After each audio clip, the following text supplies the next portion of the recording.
Hello, everyone. Welcome to our spiritual ascension. I'm assisting Carl this evening. My name is Ortrun Franklin, and Carl, he will be speaking tonight on the Divine Trinity and You. I want to again welcome every one of you here, those of you that are listening via the phone, those that are on the website, and those that will be listening to the replay. Those of you that are on the phone, if you have a question, please just put *2 on your phone, and that will raise your hand on this end, and then that way I can have you ask your questions or make your comments. So again, I want to welcome all of you here, and here's Carl.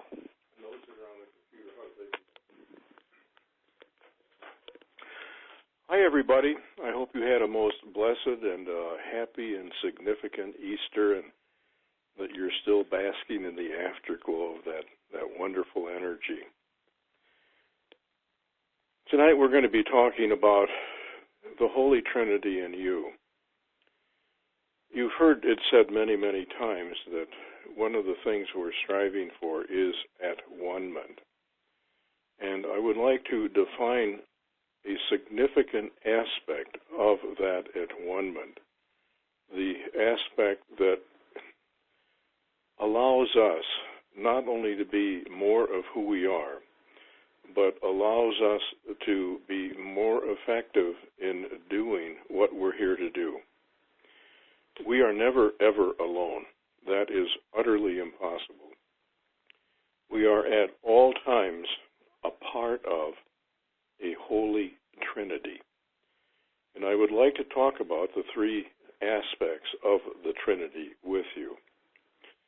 The first aspect I want to talk about is what I refer to as your spirit family.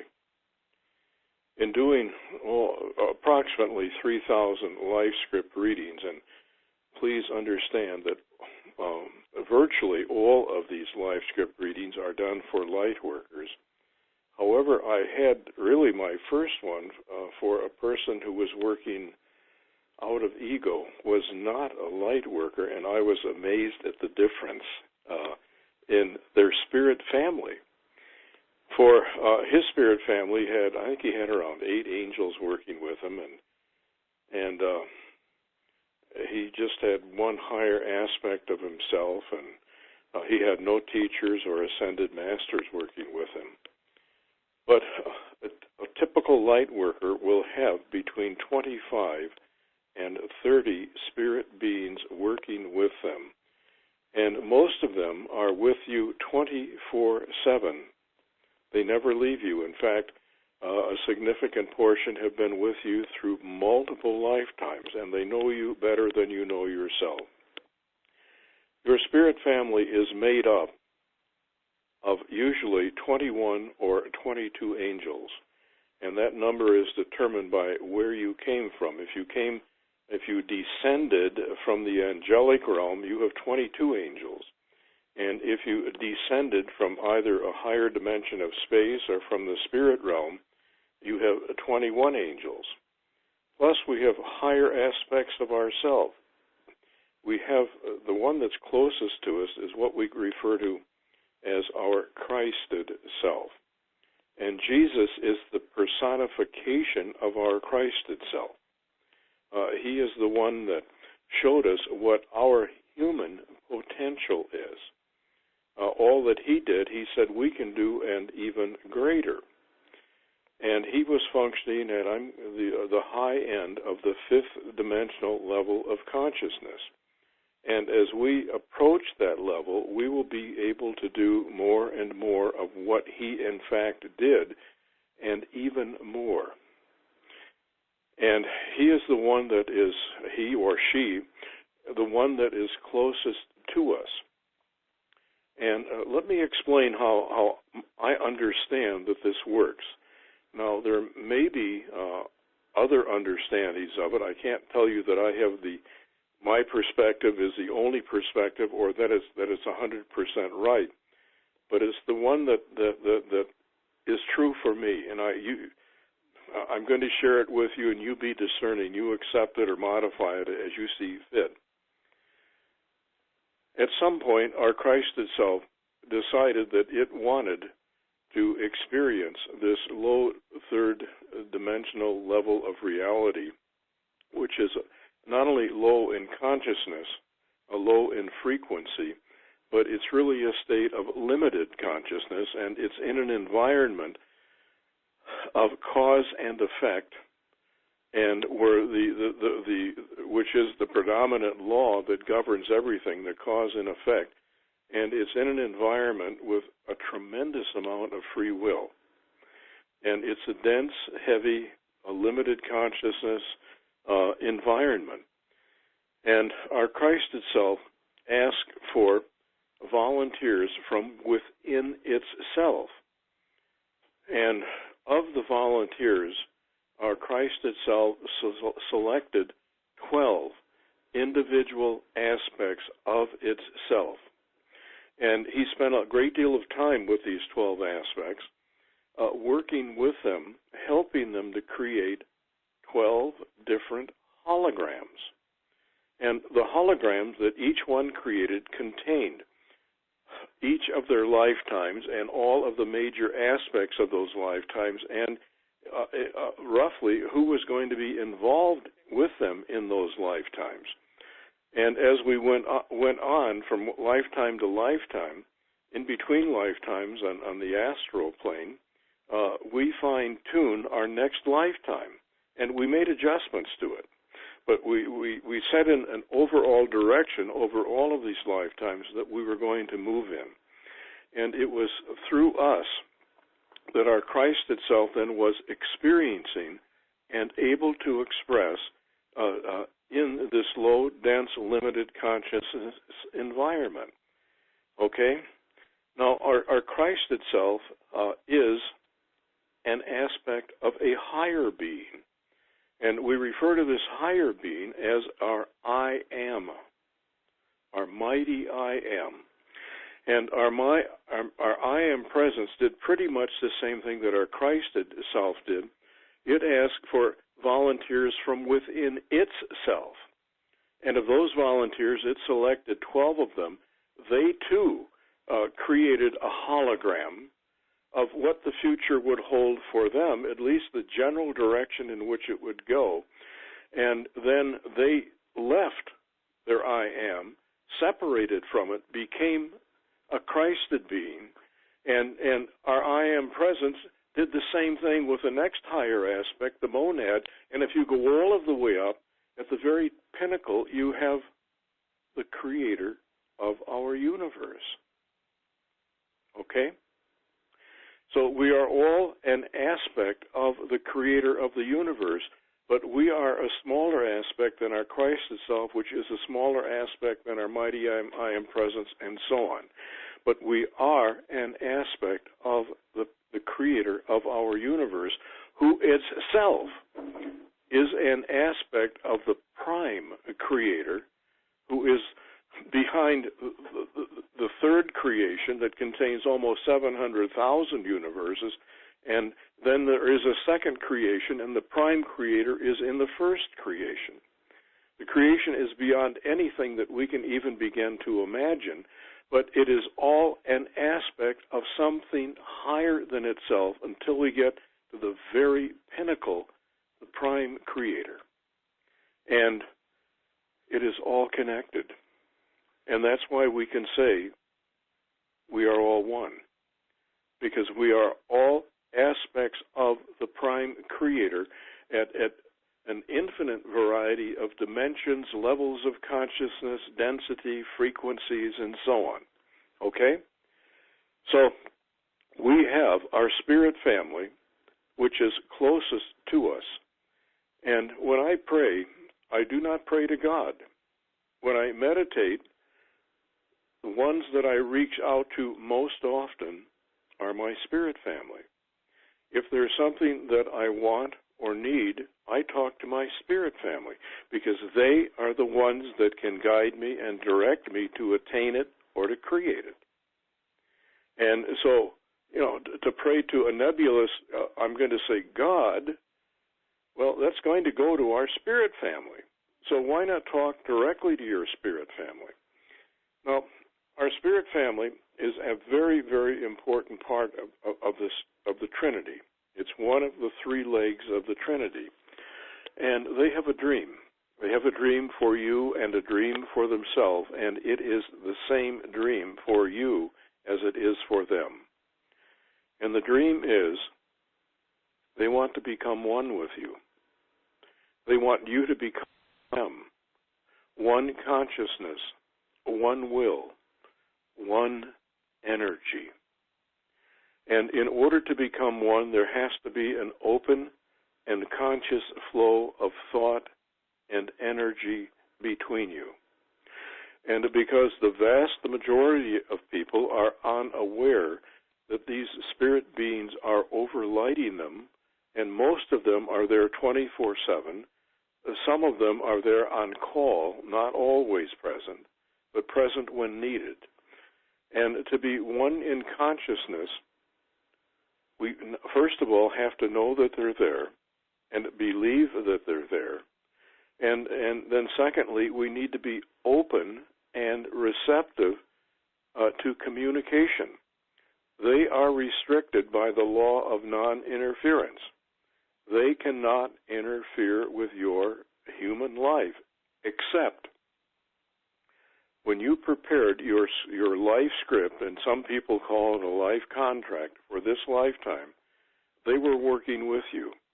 You made all of the final decisions. They helped you explore options, but you determined what was in your life script. And whatever you decided to be there, when you then came in physical form, they overlighted you, and they are the directors of your life. They send you the right people, the right situation, the right circumstances, the right challenges, the right opportunities at the appropriate time in your life so you can gain the growth you said you wanted to gain. And keep in mind, growth almost always involves meeting and overcoming challenges. They also send you the opportunity to give the service you said you wanted to give. And we, with our free will, we can accept that, and we can do that. We can carry it out, or we can say, I'm not ready for that, or I don't want to do that, or I'm more involved in this right now. And fine, that goes on the back burner, and it will be presented at a future time.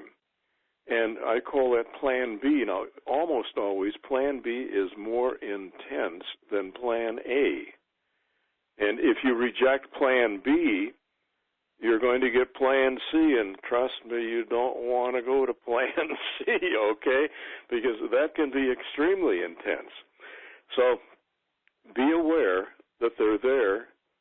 Communicate with them. And I want to talk about how you communicate. On fairly rare occasions for most of us, we may have flashes of insight or aha.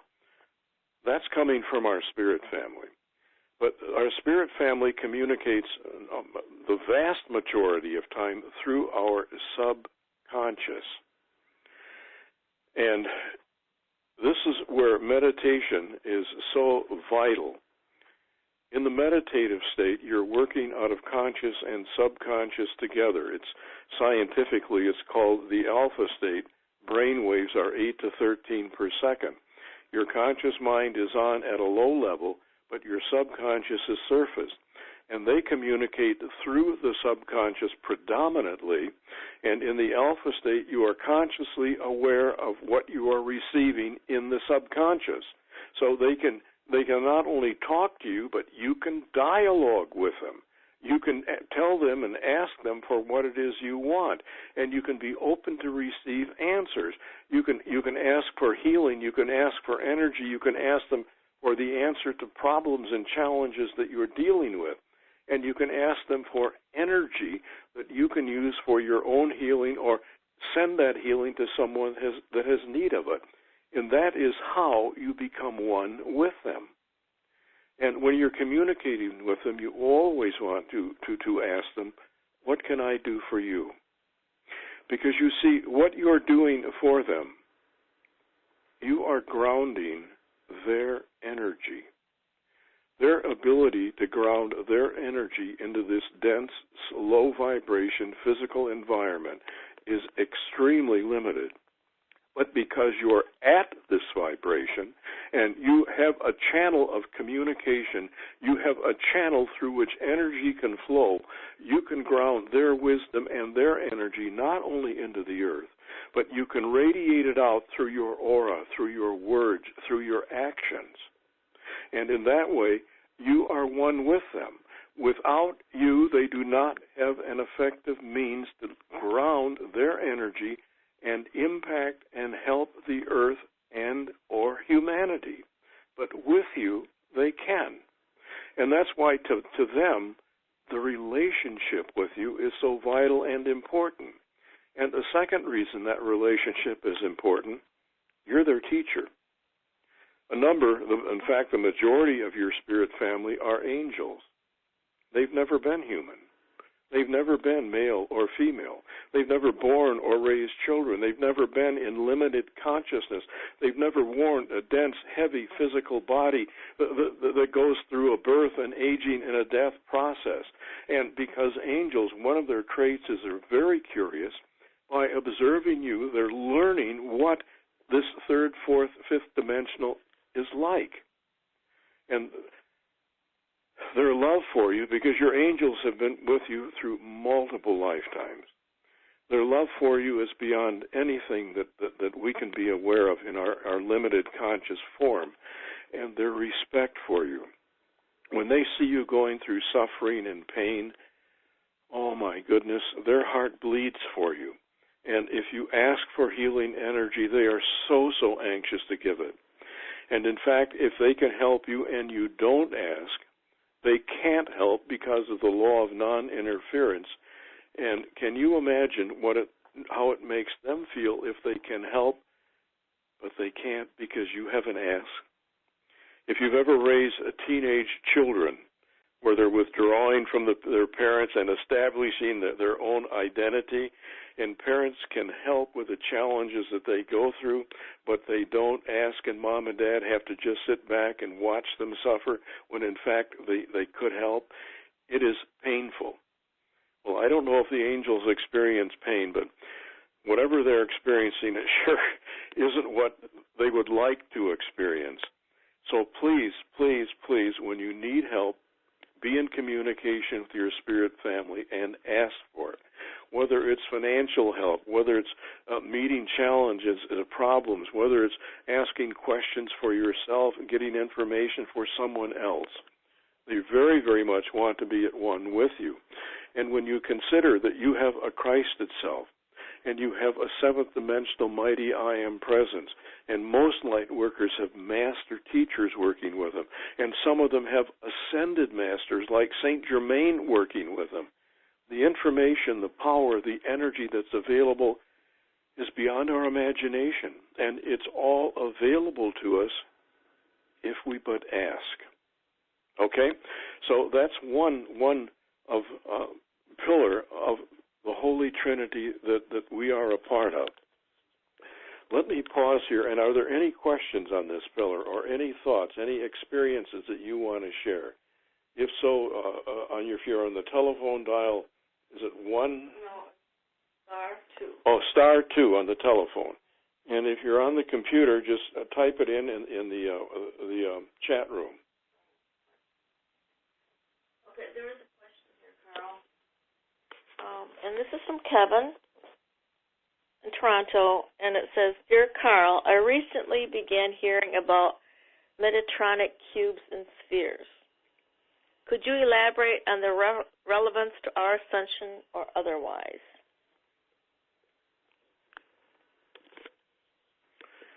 Kevin, that is not a part of my experience, but I can define Metatronic. That would come from the name Metatron, and Metatron is the head or chief archangel. He oversees all of the archangels in our universe. But I do not know anything about the Metatron cubes. I've heard the term, but I've never delved into it. I'm sorry, I can't help with that, but appreciate your asking. Does anyone else have any information on the Metatronic cubes? If so, please, what is it? You said star two, or type in on the chat room. I would just like to make a comment on that, Kevin. And again, this isn't really something that we have delved into extensively, but anything to do with the cubes or your, of course, that involves triangles, because in the cube there is the triangle, which Carl's speaking about here with the Trinity, and the same thing with the spheres, so that creates spheres. And the higher you go in your ascension process, the more and more of these spheres that you accumulate. So if you've ever listened to one of my shows, I speak about like the 8-pointed star. Well, that's two triangles together in a certain fashion.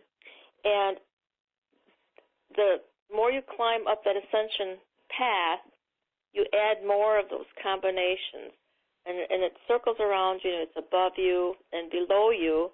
And what occurs then is that you then are able to reach further into the spheres, into the cosmos, because you have these points going every direction, so that you can gather information from all parts of the cosmos. That's one thing. The other thing is that is your vehicle, your Merkaba vehicle, and it allows you then to travel so that you can experience these places. And the other thing is, in your Merkaba, in that star tetrahedron or whatever aspect of it that you are in, you also then are radiating, because you have these distant spheres that are pointing away from you.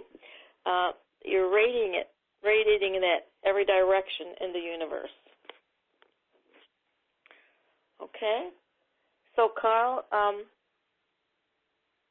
don't think we have any other questions, Carl, so if you would like to continue your lecture. Okay, the second pillar in the Holy Trinity that we're a part of is our soul. Our soul is a microcosm of the Prime Creator. The Prime Creator is the creator of the first, second, and third creation, and the source from which all life energy flows.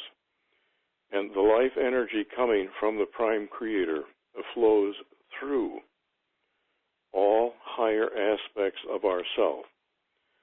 And each higher aspect, as it sends the energy to the next lower aspect of itself, it acts as a transformer. It lowers the frequency and the intensity of that energy so that that life form, which is a lower aspect of itself, is at the right frequency for that level of expression. And so the life force energy comes to us through our soul. It comes from our Christ itself, which gets it from our I am present, which gets it from its monad, and so on, all of the way up. So our soul is our life force, and it is our connection to all higher aspects of not only ourself, but to all higher aspects of creation, because all of these aspects are connected, and that is the at-one-ment. And the at-one-ment, or the connection, is through our soul and via the higher aspect, or via our spirit family. Okay? So we are literally a microcosm of a microcosm of a microcosm of a microcosm of the Prime Creator. And the animal life on the planet would also be a microcosm, because everything that is, whether it is animate or inanimate, it all of life has consciousness, and this is now documented by many, 3 different schools of science, but scientists generally are yet not ready to accept that consciousness is universal in everything. Okay? But that is the reality, because everything is an aspect of the Creator experiencing and expressing. And our soul is the highest expression in this physical world of the Creator. And this is what it means in Genesis when it says, "And God created man in his own image and likeness. In his image and likeness he created them." Now, were that story to be written today, it would not say God created man, but it would say God created humankind. And we embody more of the divine essence, more of the our microcosm of God is greater than the microcosm of all lesser life forms on the planet. And all life forms have embody more of the Creator than those objects that are inanimate, like the minerals and the liquids and the gases that make up the atmosphere. But it's all the Creator expressing and experiencing itself in that form and at that level, and the level is determined by how much of the Creator they are able to embody. Okay? And for us to not be aware of our soul, and for us not to be consciously connected with our soul, and for us not to be in communication with our soul, is one of the prime reasons for our limited consciousness. And as we become aware of our soul, and as we begin to feel its presence, and as we begin to communicate with it, and to do that, what we need to do is to unveil our soul. Now, what we did, and I'm talking about the light workers now. Light workers, without one exception in my experience, have all come from higher levels of consciousness. Some have come from the angelic realm, some have come from higher dimensions of space, some have come from the spirit realm, some have come from all over God's creation, even other universes and other creations. Some have come from inner earth. And in order to lower our vibration so we could be down here in this dense, heavy, third-dimensional environment at this time, because we are the ones that are here to ground the higher frequency energy to assist the earth and humanity to ascend. And that was the ultimate destination and the ultimate goal of us being here at this time. In order to lower our frequency, we needed to veil off our soul. And we veiled it off with layers of fear, with layers of guilt, layers of grief, layers of feelings of unworthiness, of sin, layers of a low self-image, which all created the feeling of separation between us and God, because we had veiled off the presence of God within us, and thus we couldn't sense that presence that much in the environment around us. Well, our job now is not to descend, but our job is to begin remembering who we are. And to do that, we need to unveil the soul. And by peeling these veils of fear and guilt and anger and negative thought and negative emotions, by removing that from the soul, the energy, the divine energy of the soul becomes ever brighter, ever more powerful, and we can then feel its presence. We can then begin to communicate with it, and the ultimate goal is to become one with our divine essence, one with our soul. And as we do that and we become one with our spirit family, can you imagine the power, the energy, the wisdom, the love that you're going to have? Now, when you unveil your soul, you're not going to just get rid of it. You're not going to get rid of the fear. You're not going to get rid of the guilt. You're not going to get rid of feelings of unworthiness, I suggest that you identify them and then transmute it. Fear, you transmute to love, which is the opposite of fear. So you're going to use that fear energy and convert it to positive, empowering energy. You're going to, all anger, you're going to transmute to joy. All sadness, you're going to transmute to joy. You're going to transmute hostility to peace, and so on, until you're you're getting rid of the negative energy, and you're transmuting it to the positive energy. So you are enhancing the energy of the soul rather than just unveiling it. Okay? That's what made Jesus the Christ. He unveiled his soul so that his divine essence could be expressed through healing, through walking on water, through doing all of the miracles that he did, including calling life back into bodies that had died. And he said, we can do all of this and even greater.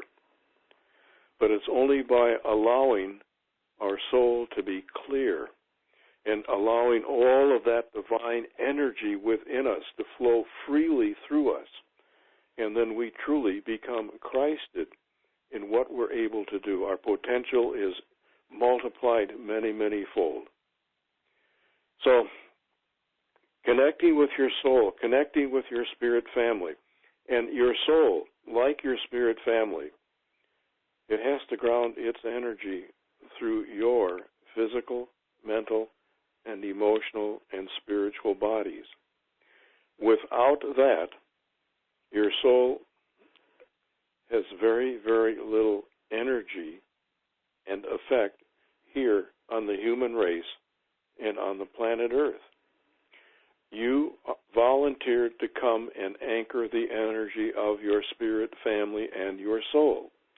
And you anchor it by keeping chakras and energy centers wide open, by keeping your consciousness at as high a level as you can, because they can only ground energy through you that's at the frequency or the level of consciousness that you're at that moment. So to stay positive in thought, to stay positive in emotion, to stay loving, to stay forgiving, to stay open and receptive, and also to be discerning so that you're only taking in the positive energy, to be aware of your thoughts. And when a negative thought comes in, to immediately either brush it aside or transmute it to a positive thought. Because out of thought comes emotion. Emotion is energy that amplifies and empowers the thought. And if your thoughts are positive, your emotions are positive, and you are empowered. Negative thought is non-productive. It is destructive. Okay? So we are here basically now to monitor our thoughts, to stay positive, to stay focused on our spirit family, to stay focused on our soul, to allow their wisdom, their love, their energy to fill and to flow through us. The Trinity does not work without a physical body to ground it. So, to be one with your soul and one with your spirit family, you are not only empowering yourself, but you are radiating out through your aura. You are speaking through your voice. You are touching with your hands other people. You are helping them to awaken. You are helping them to develop more of their divine Christed potential. You are a teacher. You are a way shower, and your whole energy is a part of the collective human consciousness. And the more people who reach Christhood or are striving for Christhood, the more we are raising the collective human consciousness in which every human being lives, and every human being is affected by that. And we are now raising the consciousness of humanity. The earth itself has more than tripled its frequency from 7.8 hertz, and right now it's about just under 23 hertz, and it's done that since 1987. Okay, and right now the Earth has reached a frequency where more evolved, advanced people are coming in. It used to be it was less than 1%. When I was born, it was about 1% of people were coming in with slightly evolved DNA. And right now, it's somewhere between 40 and 50% of people are coming in with this more evolved DNA. And that's because the frequency of the Earth has raised, and the collective consciousness of humanity has raised so that it can support these more advanced light workers. And these light workers we call the indigo and the crystal children. And every single one of the light workers I've worked with have varying amounts of these energies, but they all have some. And the amount of the energy that the younger people are having is significantly increased from what the older people are having. I have only 8 and 9%, as does Ortran, but now it's hard to find a light worker that that doesn't have a 20, 30, 40, 50, 60, 70, 80% of this. And they have more active codons in their DNA because of this. So it is working. The ascension is taking place, and we can greatly speed that process up, and we can greatly improve the quality of our life and become more effective in our reason for being here by being consciously connected to our spirit family, consciously connected to our soul, keeping thoughts positive, chakras and energy centers open so they can ground their thoughts in their energy through us. Okay, let me pause again. Any comments, any questions? Okay, Carl, you have a variety of questions. And this first one is from Olga. And Olga, she said that, she says, today I had felt a mix of feelings. She said a lot of anxiety, frustration, anger, doubt. And she keeps dreaming, having this repetitive dream. And she's asked her spirit family to help clear up, but she still continues to have that dream. Olga, these things are coming up so that they can be cleared, all right? And by coming up, it's coming into your conscious mind because that's something that's coming from your subconscious and is something that you have stored probably for many lifetimes. And when these things come up, identify them, which you have done. You've done a great job of that. Okay, and now as you have these feelings, connect with your spirit family, connect with your soul, and ask them and allow them to transmute them to their opposite. And I'm going to suggest you do this in the meditative state. And if you're not a meditator, you can do it while you're falling asleep and while you're waking up. And also ask them that you only get what is for your highest good. And if these are for your highest good, so that because they're there to be cleared, then continue each day or several times, whenever you feel it, send it a lot of light, a lot of love, and ask your spirit family to help you transmute it to its exact opposite. And then take that positive energy back in. Because if you don't take that positive energy in, you've created a void or a vacuum within your body. And you want to take, the positive energy in so that you then replace negative energy with positive energy. It's potentially possible for you to do it alone, but it's going to take much, much longer. It'll be a much slower and intense process than if you're working with your consciously with your spirit family in transmuting it. Carl, would you recommend that when she goes to sleep at night that she tune into her spirit family so that they protect her, so that the dreams that she gets are really of the highest essence for her? Absolutely. As I'm falling asleep at night, I always ask my spirit family to build a protective bubble of light around me, and to only let that come to me while I'm asleep that is for my highest good. And as I wake up in the morning, the first thing I do is I ask my spirit family again to build a very strong protective bubble of light around me and to fill me and my bubble with their energy so that all that comes to me is for my highest good and so that I can be of maximum service to those that I'm with that day. And then during the day, I try to stay at a state that's just, where I can easily move in and out of the alpha state. That is very calm, very relaxed, and my mind is often focused, and maybe only for seconds or a minute or two at a time, on my spirit family, listening and asking, okay? So that I try to become an extension of them.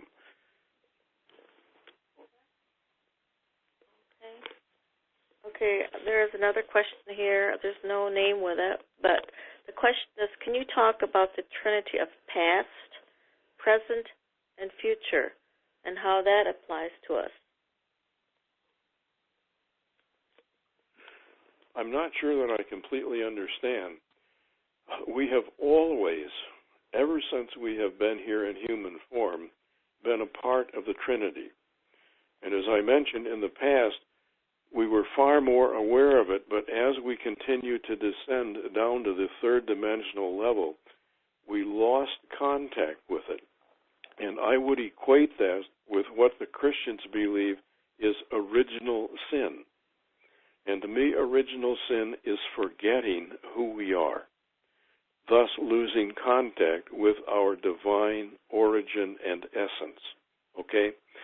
So and that was our job at that point, so that we could descend to the level that we needed to be at, so we could experience the challenges, the problems, the hurts, the pain of this low third dimension, because that's what we are here to transmute. And as like Olga is experiencing, as these come up within us, as we transmute them within us, we are helping to create a new wave of energy that is a healing, transmuting wave of energy that is helping to heal us throughout the world. So the future Trinity will be being ever more aware, ever more empowering, and us becoming ever more a Christ-like being and creating in our life and helping to create throughout the planet what's referred to as heaven on earth. Okay, I just want to remind those that are on the phone lines, if they have questions, again, just press star 2. Okay, and here's another question from the internet, and it's from Rebecca. And she says, I had a reading with you once, and it was really helpful. What can you tell us about our Akashic record, and will we be able to access more of this information easily after the Grand Cross? Yes and no. That's going to be up to you. If you want to access more of it, or you want more detail about it, about your life script, for example, go into a meditative state and ask your spirit family. Or you can ask as you're falling to sleep and ask them to help you get this information in the dream state, but in a way that you will remember it.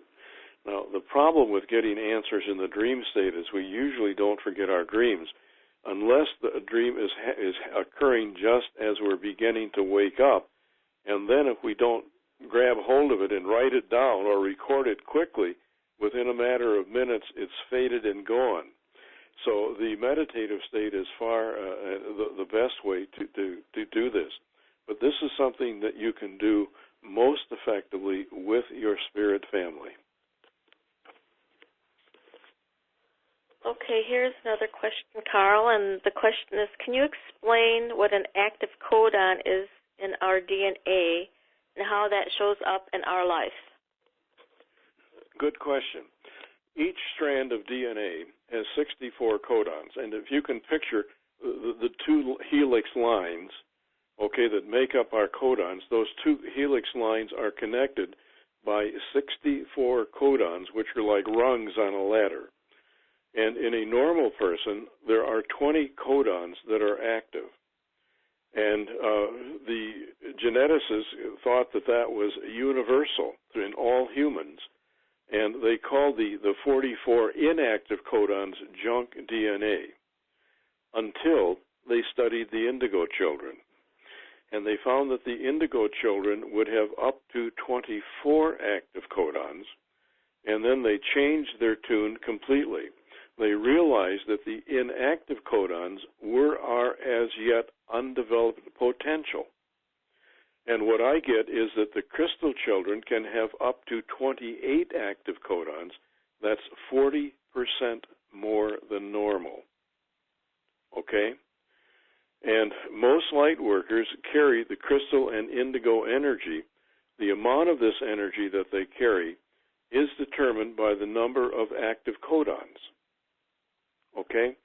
So, and the ones that carry this more advanced DNA, as I've indicated, has increased from less than 1% historically, and it's right now it's close to, it's between 40 and 50%.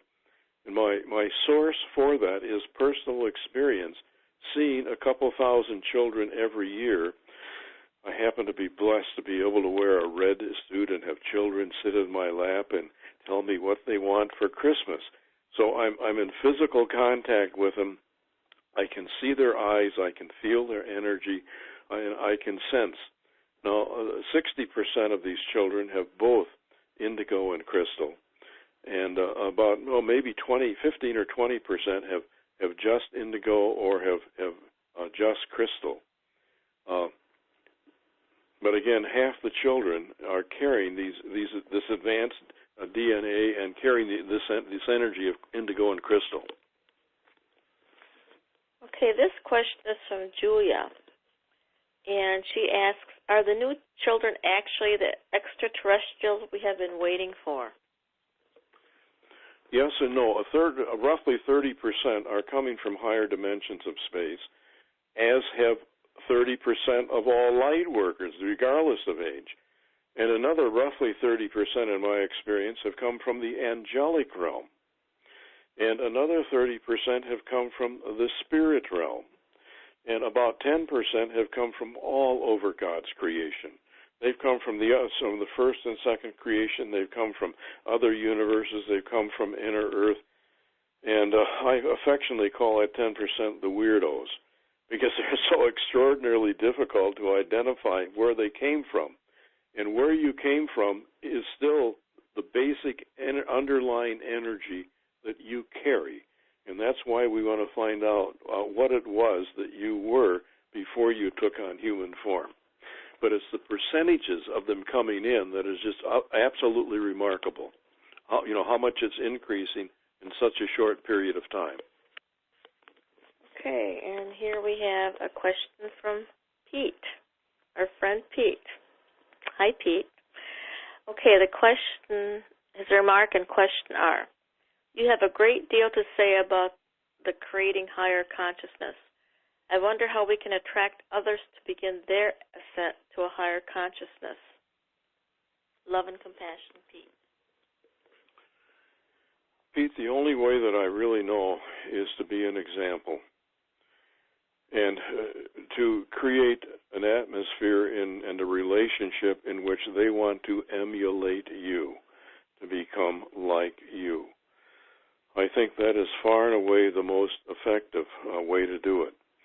And as you arouse their curiosity and they begin to ask questions, then by dialoguing with them and sharing the information that you have, that is another way. But and the third way is whenever you're with them, you are sharing your energy with them. And if they love your energy, that's what's going to make them want to be like you. I would just like to add to that, you can also do that by sending divine, radiant light and love to individuals, and also really doing that for the entire planet, because the more and more light that is sent to anyone that is upon our planet Earth, more and more, because it is soul level, they all really want be the light. They want to have that connection. They might be so far away from it that you'd never think so, but on a certain level, they do want that.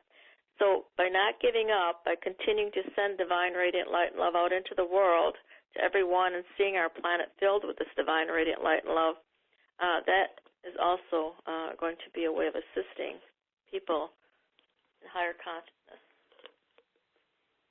Thank you, Ortran.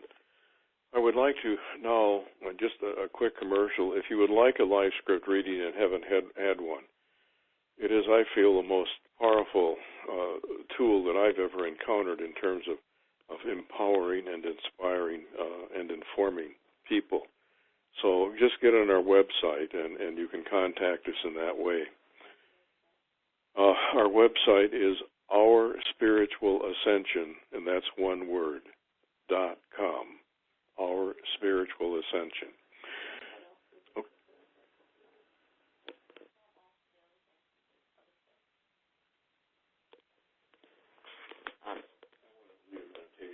Okay. All right. Okay, why don't you go ahead and do that. Carl's going to lead you in a meditation right now. So please make yourself comfortable. Close your eyes and focus only on your breath and my voice. If anything comes into your mind, gently brush it aside. And as you let go of each breath, feel the muscles in your body relax. And feel your mind slow down. With each breath, you're going deeper and deeper.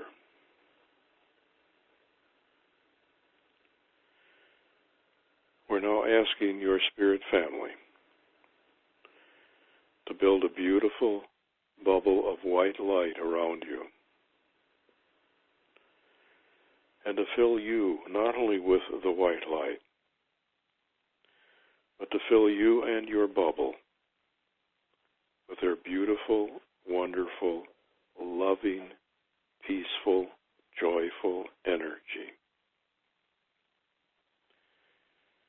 Feel them empowering your soul, unveiling it, pulling all blockages off, and sending it so much light it vaporizes and turns to its opposite and comes back and rejoins the cells of your body, the thoughts of your mind, your emotions.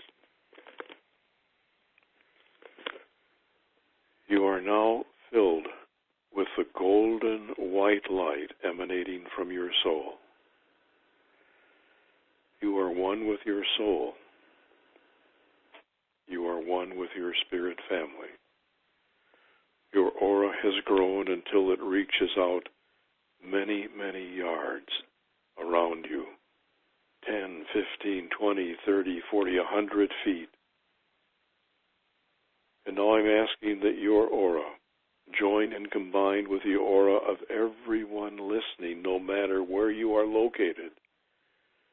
And as they join together, the intensity of the golden white light increases by the square until it envelops the entire planet.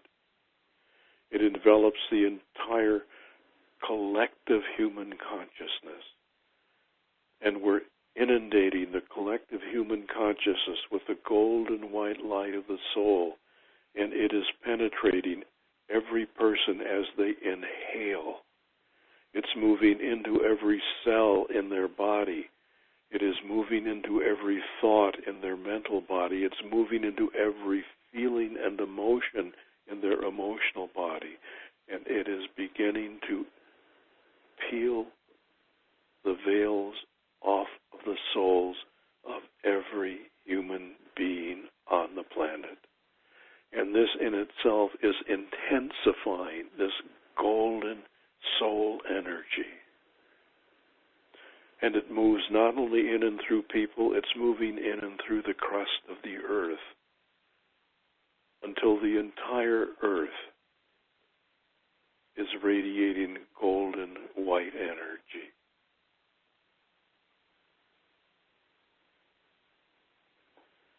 And together we have touched every life, be it human, animal, vegetable, mineral, or gaseous on the earth. And we've done this through our soul and through our spirit family. We have grounded an immense amount of their energy and feel their gratitude, because you are now one with them, and together you have power beyond anything we can imagine, and together that power is increased many thousands of times. And now as you're ready,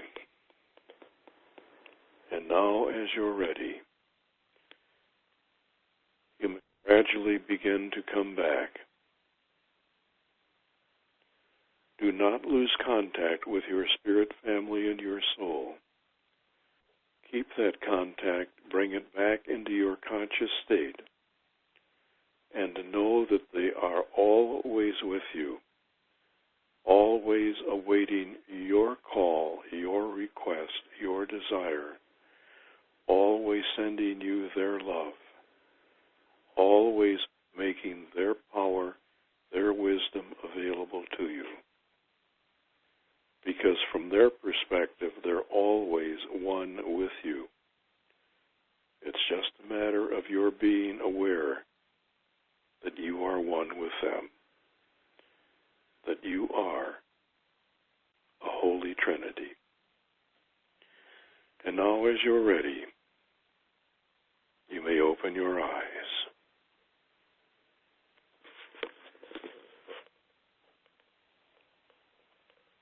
And as you're coming back, a few more questions have come in, so I'm going to have Carl answer them.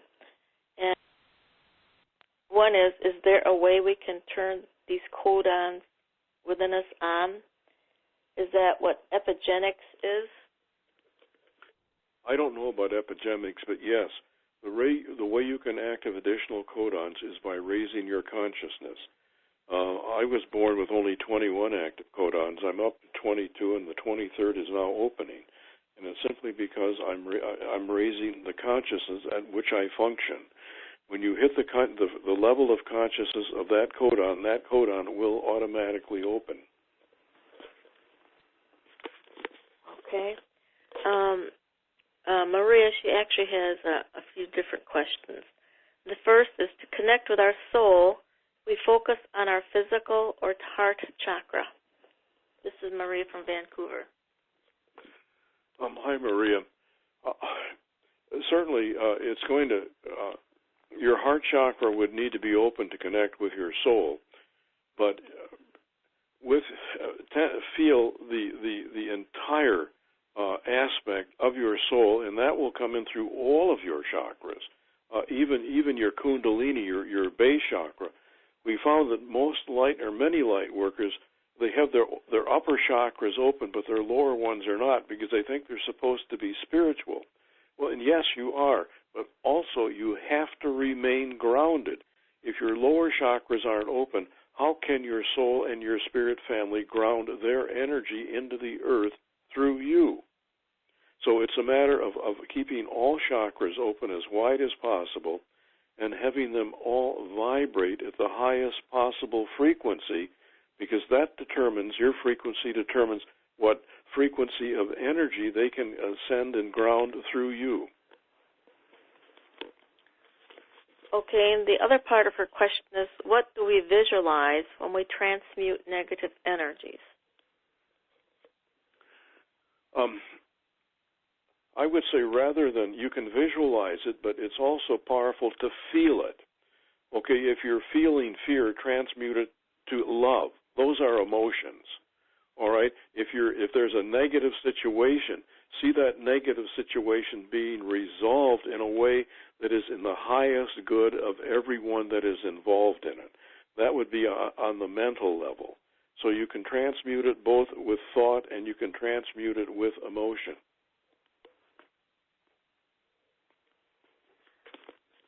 Okay, Marta, you have a question regarding the number of codons. Could you address that particular question and send it to us via ourspiritualascension.com, and we will get back to you via computer on your results for that? Okay? Thank you. I appreciate that. Okay, here's another question, Carl. It says, you mentioned, number one, our guides and angel is one aspect of the Trinity. The second is the soul. And what is the third aspect of the Divine Trinity? And this is from Dave Karn. Hi, Dave. You are the third aspect. You with your physical, mental, emotional, and spiritual body. And it is through you, in the form that you're in with these four bodies, that their energy can be grounded. Again, they're extraordinarily limited in what they can do in the physical plane without having a physical body, a mental body, emotional body to send it and ground it through. Another question. Olga is asking, I have waves of heat in my heart chakra, and it also goes to my third eye during sleep time. Are they opening it?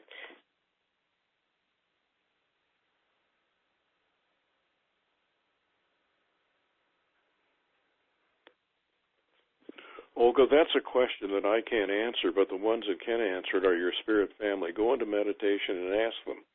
And then you may feel, or you may hear, or you may sense the answer.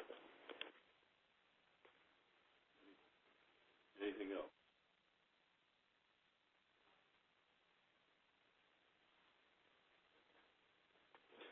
I think we're done. I just want to do a little answer. Okay, I think that we have concluded with our questions, and I want to thank all of you for being here with us this evening. It's been, I think, a great show. We really appreciate the many questions that have come across. But I want to mention again, if you need anything from either Carl or me as far as service or so on, please contact us via ourspiritualascension.com. And also, we have a show on Star Nations Radio Network, and that's every third Thursday of the month, and that you can contact us via starnationsradio.com. And again, remember that we have our shows every second and every third Monday of the month with the WIN Network. And the WIN Network has many, many wonderful programs, so check them out. There may be others that just are really wonderful for you. Because all of them are people that have been involved in metaphysics for a long, long time. So I would recommend any one of them to you. So again, we want to thank you for tuning in this evening, and you have an absolutely blessed, blessed month, and we hope to join with you again next month. Thank you.